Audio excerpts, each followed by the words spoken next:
சீயோன் விசுவாச தேவாலயம் வழங்கும் ஜீவ குரல். போதகர் விக்டர் ஞானராஜ் பல்லாண்டுகள் பீபா வானொலி மூலம் தேவ செய்தியினை வழங்கியுள்ளார். தற்சமயம் தென்னிந்தியாவின் திருச்சி பட்டணத்தில் உள்ள சீயோன் விசுவாச தேவாலயத்தின் போதகராய் இருக்கிறார். அந்த ஆலயத்தின் ஆராதனையில் வழங்கிய அனலுள்ள கருத்தாளம் நிறைந்த செய்தியின் மூலம் ஆசீர்வாதம் பெறுங்கள். கர்த்தருக்குள் அன்பானவர்களே, சின்ன பையன் கூட ஏஞ்சலை பார்க்கலாம், ஹெவனுக்கு போகலாம். Okay, so let us hear the testimony from a small boy. Tiny tot. Morning this boy prays and he sees.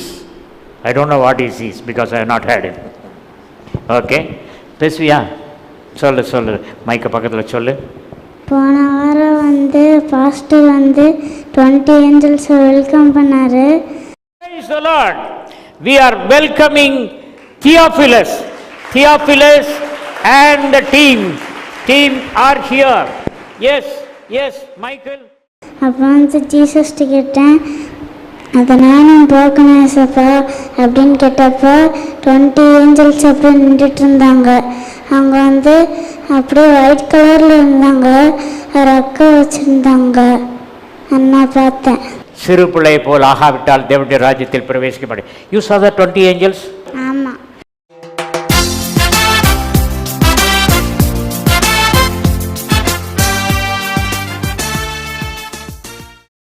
மூவாயிரத்தி 393 ஆண்டுகளுக்கு முன்பு மோசே பிறந்தார். மிகவும் மனத்தாழ்மை உள்ளவராக இருந்தார். எண்ணாகம புத்தகம் 12ஆம் அதிகாரம் 3ஆம் வசனம், book of numbers chapter 12 verse 3. மோசேயானவன் பூமியில் உள்ள சகல மனிதரிலும் மிகுந்த சாந்த குணமுள்ளவனாயிருந்தான். பூவுலகின் அனைத்து மாந்தரிலும் மோசே சாந்தமிகு மானிடராய் திகழ்ந்தார். முறுமுறுப்பு பேசின மக்களிடத்திலும் கோபம் கொள்ளவில்லை. ரொம்ப பொறுமைசாலியாக இருந்தார். ஒருத்தர் எதிரியா இருந்தால் சமாளிக்கலாம், 10 பேர் எதிரியா இருந்தால் சமாளிக்கலாம். 20 லட்சம் பேருக்கு மேலே முறுமுறுத்தா ஒரு தலைவன் எங்கே போவான்? ஒவ்வொரு ஊழியக்காரருடைய வேதனையும் அவர்களுக்குத்தான் தெரியும், மற்றவர்களுக்கு தெரியாது. ஆகவே ஊழியக்காரர்களை நீங்கள் மதித்து நடவுங்கள். அவர்களை உற்சாகப்படுத்த முடியுமானால் உற்சாகப்படுத்துங்கள். அவர்களை குறித்து தவறுதலான காரியங்களை பேசாதிருங்கள். அந்த நாட்களில் எகிப்து நாட்டில் இஸ்ரவேலின் ஜனத்தொகை அதிகமாய் பெருக ஆரம்பித்து விட்டது.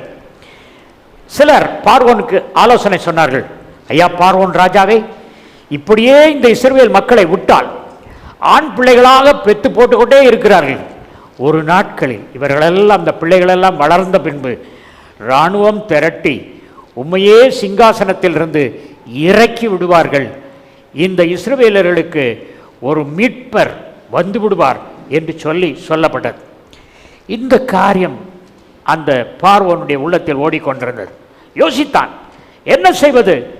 எல்லா சின்ன ஆண் பிள்ளைகளையும் மருத்துவச்சியின் இடத்துல நேசஸ்ட சொன்னான், when you go and do confinement for the women of Israel, if it is a boy, throw them in the river or kill them என்று சொல்லி ஆணையிட்டு இருந்தான். ஆனால் மருத்துவச்சிகள் அவர்கள் அப்படி செய்யவில்லை.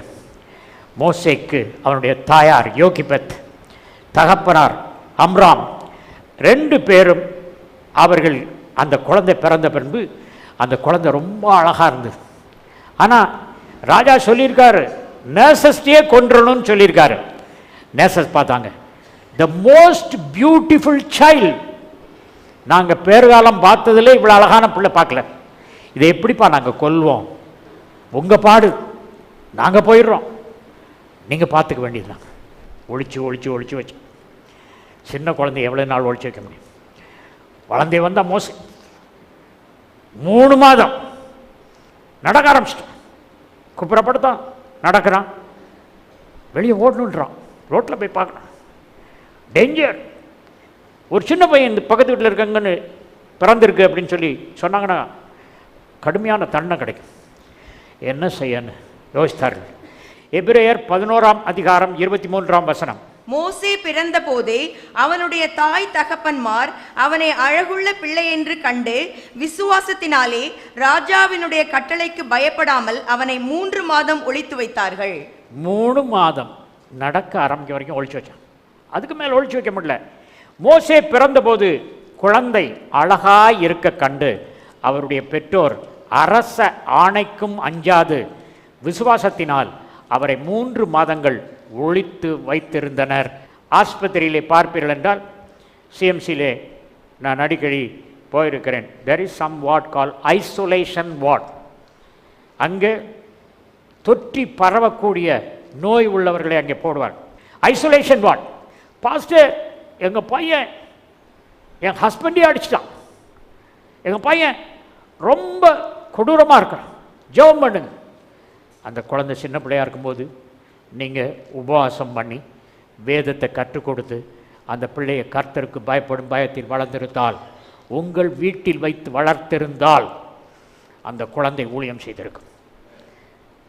For some purpose you send the child somewhere out, so the child is lost, no control, gone astray, you cannot redeem. Pastor pray பண்ணனால் திரும்பி வந்துடாது. கர்த்தருக்குள் அன்பானவர்களே, parental faith is important. I said isolation ward, faith is infectious.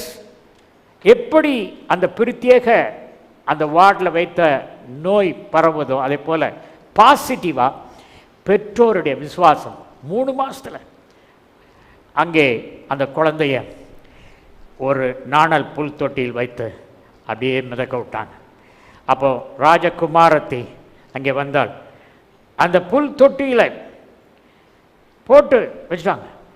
புல் தொட்டியில் போட்டு அவனுடைய அக்கா மிரியம் அங்கே பார்த்துட்டே இருக்கு. அவங்க அந்த குழந்தைய எடுத்து கொண்டு போய் பார்வோனுடைய மகட்ட கொடுத்தாங்க.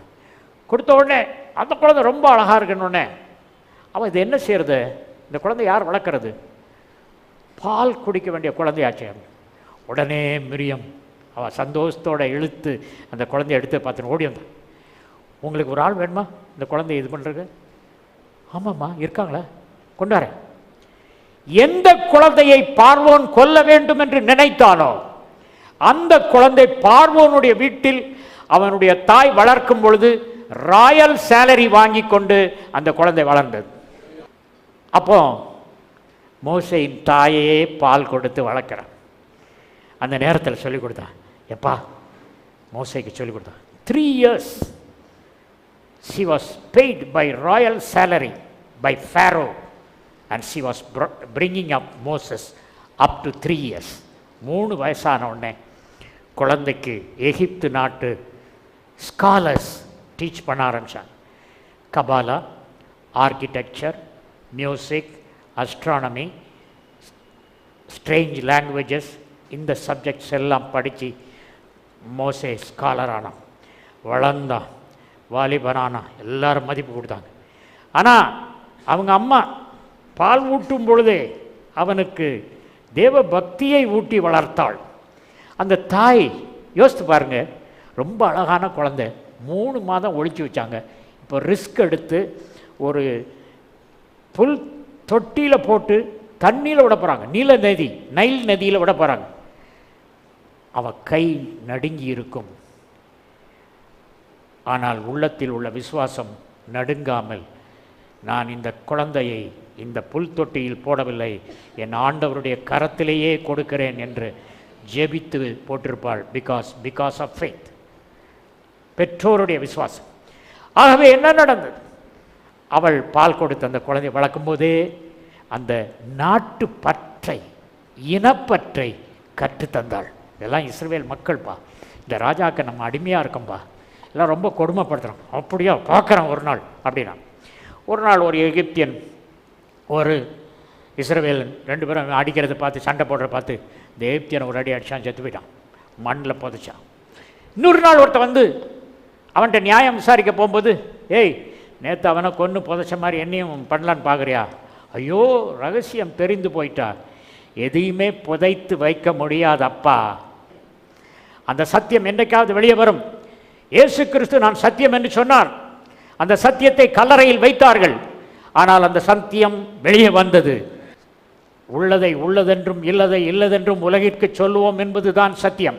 இயேசு என்னும் சத்தியம் வெளியே வந்தது போல உங்களுக்கு விரோதமாக எந்த சத்தியத்தை மறைத்திருந்தாலும் அந்த சத்தியம் மறைத்து விட்டார்கள் என்று நினைக்காதீர்கள். வெளியே வந்தே ஆகும், அதற்குரிய பலனை அடைந்தே ஆகும். Yes, so parental faith. Second, எபிரேயர் 11:24. விசுவாசத்தினாலே மோசே தான் பெரியவனான போது பார்வோனுடைய குமாரத்தியின் மகன் என்னப்படுவதை வெறுத்து, பார்வோனுடைய குமாரத்தியின் மகன் என்பதை வெறுத்தான். ஏன் வெறுத்தான்? நல்ல luxury, Royal food, Royal accommodation, several servants வேண்டான்னு வெறுத்தான். The parental faith infected this boy and it has become personal faith. பெற்றோரின் விசுவாசம் மோசேக்கு தன் சொந்த விசுவாசமாக வந்தது. Points number 3, the selection of faith. விசுவாசம் எதை தேர்ந்தெடுக்கும்? எபிரேயர் 11:25. அநித்தியமான பாவ சந்தோஷங்களை அனுபவிப்பதை பார்க்கிலும் தேவனுடைய ஜனங்களோட துன்பத்தை அனுபவிப்பதையே தெரிந்து கொண்டு, சிறிது காலம் பாவத்தில் இன்புறுவதை விட இறைமக்களுடன் சேர்ந்து துன்புறுவதையே விசுவாசத்தினால் மோசே தேர்ந்தெடுத்தார். The selection of faith. The personal faith makes you to make certain selections. தீர்மானங்கள். வாழ்க்கை என்பதே தீர்மானம்தான். சிறிய தீர்மானங்கள், பெரிய தீர்மானங்கள். உங்கள் தீர்மானங்கள் தான் உங்கள் வாழ்க்கையை மாற்றி அமைக்கிறது. When you make a wrong choice, you harvest a wrong harvest. தவறுதலான முடிவை எடுத்தால் தவறுதலான விளைவுக்குள்ளாக வரும். ஆசீர்வாதத்தை நீ இழந்து போவாய். சிந்தித்து எடு தீர்மானங்களை.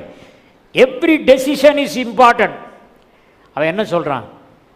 இந்த ராஜா அரண்மனையில் யாரும் நம்ம விடுவோமா? ராஜாவுடைய அரண்மனையில் ராஜா செத்து போனால் நம்ம தான் அடாப்டட் சன் வரணும். ஆனால் அவன் என்ன நினச்சான்? போச்சு, பர்சனல் ஃபெய்த் அப்படி வந்தது. ரைட், கொஞ்சம் டைக்ரஸ் பண்ணிவிட்டு லெட் மீ கம் பேக். அவனை கொன்ன உடனே, அவன் சொன்ன உடனே நீ அடித்து மணலில் புதைச்சி வச்சுன்னு சொன்ன உடனே ஓட்டம் முடித்தான். போட்டிருக்க ட்ரெஸ்ஸோட ஓட்ட முடித்தான். ஓடி ஓடி ஓடி மீதியான் வலாந்திரத்துக்கு வந்தான். எங்கே போகிறதுன்னு தெரில. அப்பா அம்மா விட்டு போகிறது ரொம்ப கஷ்டம், தாய் தாப்பனை விட்டு போகிறது கஷ்டம். அவன் போகிறான். போயிட்டே இருக்கும்போது ஒரு கிணத்தண்டை அங்கே கேர்ள்ஸ் தண்ணி எடுக்க வரான். ஒரு ரவுடி வந்து தண்ணி எடுக்கக்கூடாதுன்னு சொல்கிறான். அவனை கொஞ்சம் விலைக்கு தண்ணி எடுக்க விட்றான். உங்களுக்கு பைபிள்லாம் தெரியுதுனால நான் ஸ்கிப் பண்ணிட்டு போகிறேன். உடனே அந்த கேர்ள்ஸ் சொல்கிறாங்க, ஐயா ரொம்ப நன்றி, நீங்கள் வரலன்னா தண்ணி எடுத்துருக்க முடியாது. அது மாத்திரமல்ல இவன் என்ன செய்து போனால் தெரியாது.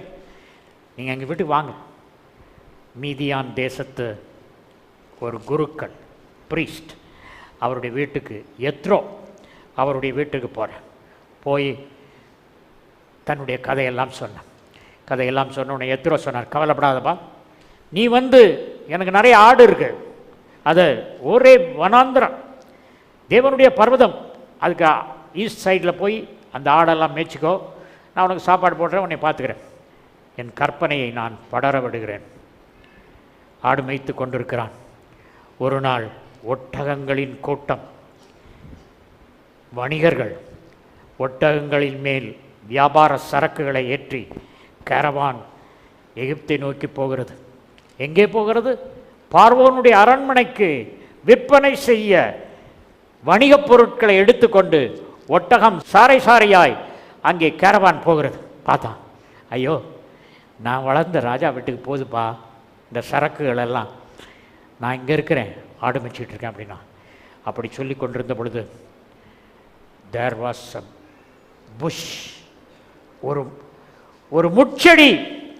மோசே முட்செடி பூ பூத்ததை பார்த்திருக்கிறானே ஒழிய தீ பூத்ததை அவன் பார்க்கவில்லை. அன்று அந்த முட்செடியில் தீ பூத்திருந்தது. இந்த அதிசயத்தை நான் பார்ப்பேன் என்று சொல்லி அவன் கிட்ட வரும் பொழுது கர்த்தர் அவனோடு பேசினான். உங்களை சுற்றி எத்தனையோ அற்புதங்கள் நடைபெறுகின்றன, அசாதாரணமான காரியங்கள் நடைபெறுகின்றன. ஆனால் உங்கள் கண்கள் அதை காணவில்லை. நீங்கள் அதை காணாதவர் போல் போய்விட்டீர்கள். மோசேயும் வனாந்திரத்தில் ஒரு முட்செடி, ஆற்றால் முட்செடி, எரிஞ்சா எரிஞ்சிட்டு போட்டும்பா, அப்படின்னு விட்டுருக்கலாம்ல. His observation of the surroundings. பார்க்குறான், இந்த முட்செடி எரியுது, அந்த முட்செடி எரியுது, ஆனால் அந்த கிளை விழுந்த மாதிரி இல்லையே, சாம்பலா போலியே. There is something different. Let me see what is happening. He goes very close. Then God called him. அப்பொழுது தேவன் அவனை அழைத்தார். தேவ ஜனமே, உன் வாழ்க்கையில் எத்தனை அற்புதங்களை செய்திருக்கிறார், அதை நினைத்து பார்க்கிறாயா? ஒரு சின்ன துன்பம் வந்ததும் என் ஆண்டவர் என்னை கைவிட்டார், நான் ஏன் அவரை நம்ப வேண்டும், நம்பிக்கை போய்விட்டது, என் தேவன் பொய் சொல்லிவிட்டார் என்று சொல்கிறாயோ? யோசித்து பார், என்னெல்லாம் நடந்தது.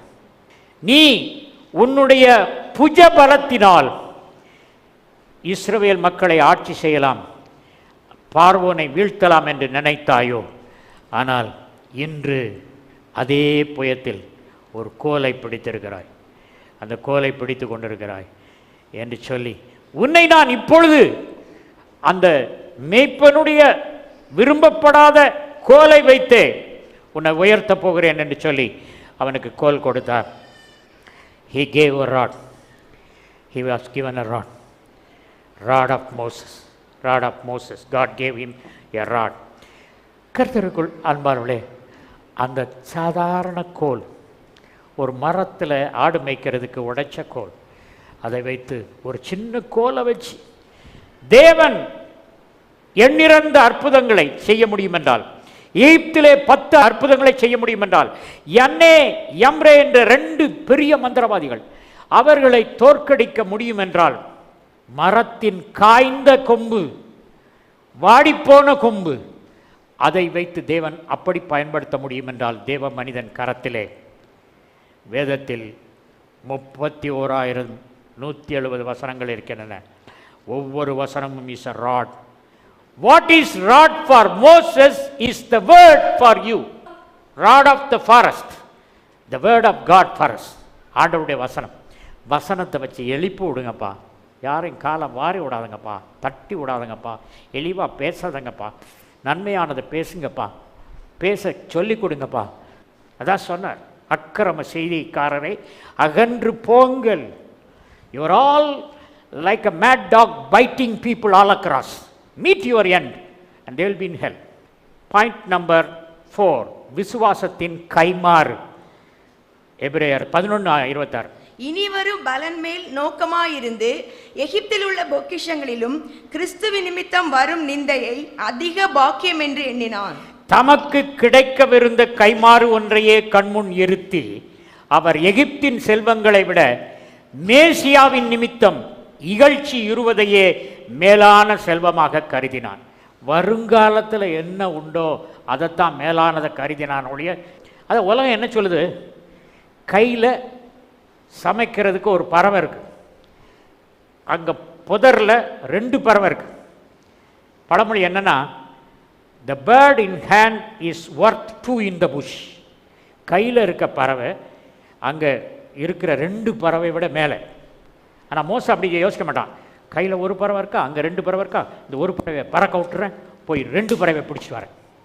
அவனுக்கு கையில் இருக்கிறது இம்பார்ட்டன்ட் இல்லை, தூரத்தில் இருக்கிறது தான் இம்பார்ட்டன்ட். தற்காலம் இம்பார்ட்டன்ட் இல்லை, வருங்காலம் தான் இம்பார்ட்டன்ட். பாயிண்ட் நம்பர் 5, எபிரேயர் 11:27. விசுவாசத்தினாலே அவன் அதரிசனமானவரை தரிசிக்கிறது போல உறுதியாயிருந்து ராஜாவின் கோபத்துக்கு பயப்படாமல் எகிப்தை விட்டு போனான். அரசனுடைய சீற்றத்திற்கு அஞ்சாது எகிப்தை விட்டு வெளியேறினார். கண்ணுக்கு புலப்படாதவரை கண்ணால் பார்ப்பவர் போன்று விசுவாசத்தில் உறுதி பூண்டிருந்தான். அடுத்தது விசுவாசத்தின் உச்ச கட்டம்.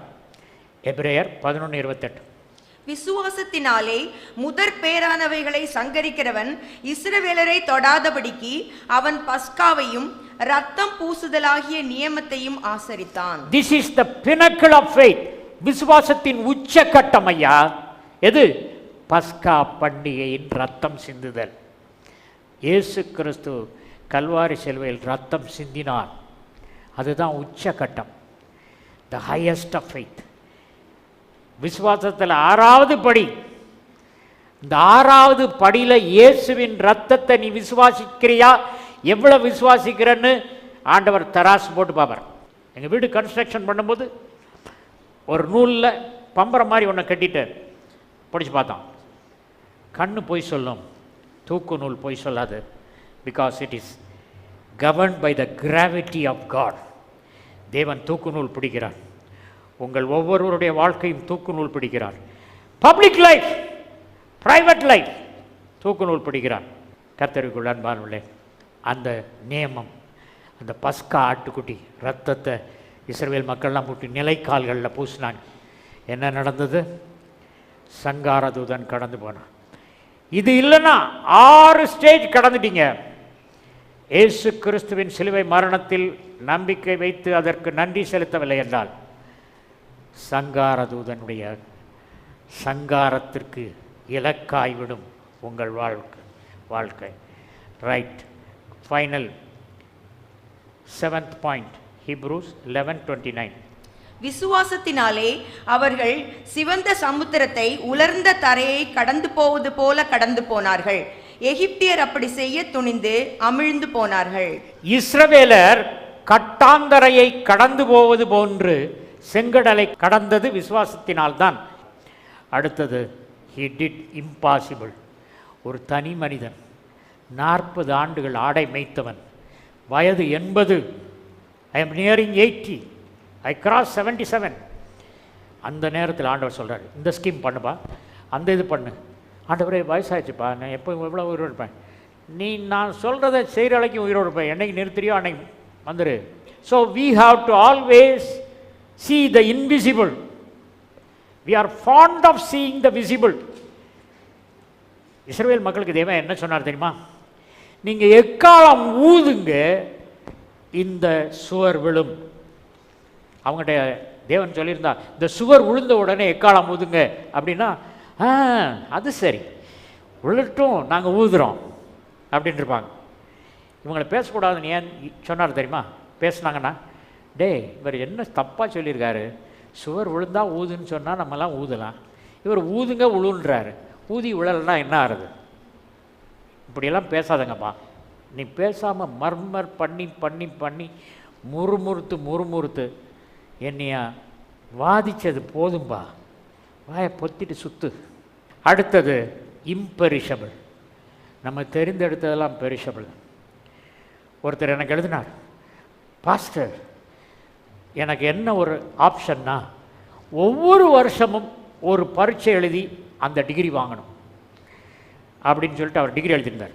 10 வருஷம் வேலை பார்த்து 10 டிகிரி, ஒரு டிகிரிக்கு இன்னொரு டிகிரி சம்மந்தம் கிடையாது, 10 டிகிரியும் பாஸ் பண்ணிட்டார், ஃபெயிலே கிடையாது.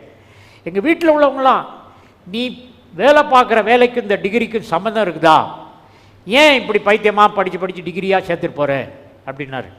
நீங்கள் என்ன நினைக்கிறீங்கன்னு கேட்டார். நானும் உங்கள் வீட்டில் நினைக்கிறவங்க மாதிரி தான் நானும் நினைக்கிறேன். அப்போஸ்தலன் பால் சிசிலி கமாலியல் பாதத்தில் படித்தான். அவன் சொல்கிறான், குப்படா, நான் படித்ததெல்லாம் குப்பை. மோசே துறந்தது, அவர் தேர்ந்தெடுத்தது. எகிப்தியர்களை துறந்தார், இறை மக்களை தேர்ந்தெடுத்தார். உல்லாச அரண்மனை வாழ்வை துறந்தார், லட்சிய பாலைவன வாழ்வை தேர்ந்தெடுத்தார். அழிந்திடும் உலக செல்வம் வேண்டாம் என்றார், உன்னத நாட்டு அழியா செல்வம் சுதந்தரிப்பேன் என்றார். இந்திய மண்ணில் பிறந்து கல்வியில் தேறி பணியெடுத்து திருமணம் செய்து மடியும் நாம் சுதேசி. 3 வார்த்தை இருக்கு தமிழில். சுதேசி. I am citizen of India. You are all citizen of India. Swadeshi. The second word is சுதேசிக்கு அடுத்தது. இம்மண்ணை மறந்து விண்ணரசின் உரிமையை எண்ணி வாழ்பவர்கள், மோசே போன்று வாழ்பவர்கள் விதேசி. இந்தியாவில் வாழ்ந்தாலும் என் குடியிருப்பு பரலோகத்தில் இருக்குது அப்படின்னு வாழ்கிறவங்க யாரு? விதேசி. தமிழ் தெரியாதுன்னா படிச்சுங்க. சுதேசி, விதேசி. அப்புறம் 3வது, இந்த உலகம் எனக்கு சொந்தமல்ல, இந்த உலகம் எனக்கு முக்கியமல்ல, அந்த உலகத்தையே 24 மணி நேரம் எடையே பார்க்குறவன் பரதேசி. திட்டுவாங்க, போடா பரதேசி. Praise the lord for the title. பரதேசி யாருக்குன்னா, பறந்து போகிற தேசம்தான் பரதேசம். நம்மெல்லாம் பறந்து போகிற தேசம், பரதேசி. யாத்ராகமம் 17:4. மோசே கர்த்தரை நோக்கி கூப்பிட்டு, இந்த ஜனங்களுக்கு நான் என்ன செய்வேன்? இவர்கள் என்மேல் கல்லெறிய பார்க்கிறார்களே என்றான். மோசையை கல்லெறிய பார்த்தாங்கப்பா. அவன் வாழ்க்கையிலும் அவ்வளோ நல்ல மீக்கஸ்ட் ஆஃப் மேன் கல்லெறிய பார்ப்பான். இந்த உலகத்தில் இயேசு கிறிஸ்துவையே திட்டுனாங்களே, யார் உங்களை இது பண்ணா? அவங்கள கத்தாவே அவனை சபிங்கன்னு சபிக்காதுங்க. என்ன செய்? அவன் ஆசி. The Lord watches. Put a special stone in your crown. That's what I am doing practically. கசப்பான வாழ்க்கையை தேன் போல் இனிக்கச் செய்வது சிலுவை மரணம். வனாந்திர வாழ்க்கை, நம்ம வாழ்க்கை பரதேசி வாழ்க்கை, வனாந்திர வாழ்க்கை, எல்லாம் கசப்பு தான். அப்போது அந்த கசப்பான வாழ்க்கையில் சிலுவையை போடுங்க. ஆண்டவரே, நீங்கள் காட்டின மரம் அதே கசப்பானது, ஏற்கனவே தண்ணி கசப்பாக இருக்குது, இந்த மரத்தை கொண்டு நான் போட்டேன்னா இருக்கிறது இன்னும் கொஞ்சம் கசப்பாகும். This is man's logic. மனிதனுடைய எண்ணம் இது. கசப்பான தண்ணீரில் கசப்பான கோலை போட்டால் இன்னும் கசப்பாகும். ஆண்டவர் சொன்னார், my principles are different, like poles repel. Do you know physics? when you keep a magnet north pole and north pole, they will repel. So kasapu repels kasapu, kasapu makes இனிப்பு. இன்னொன்று மோசே வாழ்க்கையில் எனக்கு பிடிச்சது, மீண்டும் மீண்டும் வருவது. ஆண்டவர் கட்டளையிட்டபடியே மோசே செய்தார். யாத்ராகமம் 40:16. யாத்ராகமம். கர்த்தர் தனக்கு கற்பித்தபடியெல்லாம் மோசே செய்தான். கர்த்தர் தனக்கு கற்பித்தபடியெல்லாம் மோசே செய்தார். நாம் தேவனுடைய ஆடா இருந்தால் ஊழியம் செய்வதை நிறுத்திவிட்டு கர்த்தர் என்ன சொல்றாருன்னு போய் கேளியா. அவர் சொன்னதை கேட்டு அதன்படி நீ செய்தன்னா you will be more blessed than hearing other men who are fleshly. Okay, லேவியராகமம் 8:4. கர்த்தர் தனக்கு கட்டளையிட்டபடியே மோசே செய்தான். கர்த்தர் தனக்கு கட்டளையிட்டபடியே மோசே செய்தான். எண்ணாகமம் 20:27. கர்த்தர் கட்டளையிட்டபடியே மோசே செய்தான். நம்பர்ஸ் 27:32. மோசே தனக்கு கர்த்தர் கட்டளையிட்டபடியே யோசுவாவை அழைத்து கொண்டு போய் அவனை ஆசாரியனாகிய எலெயாசாருக்கும் சபை அனைத்திற்கும் முன்பாக நிறுத்தி அவன் மேல் தன் கைகளை வைத்து கர்த்தர் தனக்கு சொன்னபடியே அவனுக்கு கட்டளை கொடுத்தான். கர்த்தர் சொன்னபடியே, கர்த்தர் சொன்னபடியே, கர்த்தர் சொன்னபடியே. தேவ ஜனமே, listen to God. God wants to speak to you. ஆண்டவருடைய பாத்திர போய் உழு. ஆண்டவரே, நீங்க பேசுங்க ஐயா, நீங்க பேசுனதை நான் செய்வேன் ஐயா. மோசையை பற்றி பாஸ்டர் சொன்னாரே, கர்த்தர் சொன்னபடியே செய்தான், சொன்னபடி எல்லாம் செய்தார். அதை போல நானும் செய்யணும்னு சொல்லுங்கப்பா. ஜீவனுடைய அன்பின் பரமபிதாவே, நீங்க மோசையை பற்றி பேச சொன்னதெல்லாம் பேசிட்டேன்பா. என் ஆடுகள் என் சத்தத்துக்கு செவி கொடுக்கும் என்று சொன்னார். நீ தேவனுடைய ஆடா. அப்படி ஆடா இருந்தால் தேவனுடைய சத்தத்துக்கு செவி கொடுத்திருப்பாய். இன்றாவது கர்த்தருடைய பாதத்தில் உட்கார்ந்து பாதத்தில் விழுந்து அவருடைய குரலை கேட்க கற்றுக்கொள். இனி வரும் நாட்களையாவது ஆதாயம் பண்ணிக்கொள். இதுவரை போன காலம் போகட்டும். இயேசுவின் நாமத்தில் உன்னை எச்சரிக்கிறேன். ஜெப உதவிக்கு தொடர்பு கொள்ள வேண்டிய மொபைல் எண் 919-025-432-432. போதகர் விக்டர் ஞானராஜ் அவர்களின் ஆழமான வேத ஆராய்ச்சி விளக்கங்கள் MP3யிலும் DVD ப்ளூரேக்களிலும் கிடைக்கும். எங்கள் அலுவலக முகவரி ஜீவக்குரல் 18/32 மங்கம்மாள் சாலை, திருச்சி 620021, தமிழ்நாடு, இந்தியா.